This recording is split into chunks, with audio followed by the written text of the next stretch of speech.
ఈరోజు మనం ఈ ప్రపంచాన్ని చూడగలిగితే, ఆలోచించగలిగితే, పుట్టుకొచ్చిన మానవ సమాజం అంతటిలో ఏదో ఒక తప్పు లేదా ఏదో ఒక నేరం అన్నది కనిపిస్తూ ఉంటుంది ప్రతి మనిషిలో. నేరం చేయని వారంటూ, ఏ తప్పు చేయని వారంటూ ఎవ్వరూ ఉండరు.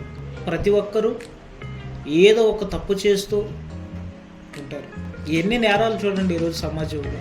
కాలేజీల్లో జరుగుతున్న దారుణాలు జరగట్లేదా? కాలేజీల్లో అక్కడ పాఠాలు చెప్పబడుతున్నాయి, పిల్లల యొక్క భవిష్యత్తు ఉందని మనం చిన్ననాటి నుండి స్కూల్ నుండి, అవును, ప్రాథమిక పాఠశాల మొదలుకొని మహా విశ్వవిద్యాలయాల వరకు మన పిల్లలను పంపిస్తున్నాం పాఠాలు నేర్చుకోవటానికి. అంటే భవిష్యత్తుకు బాటగా కనిపించే పాఠాలు నేర్పించే చోట కూడా ఒక వ్యక్తి మరో వ్యక్తిని అవమానించడానికేనా, అసభ్యకరంగా ప్రవర్తించడానికేనా?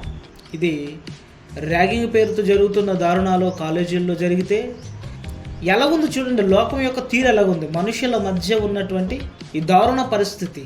మంచి వ్యవస్థను చూడాలనుకున్నాడు దేవుడు.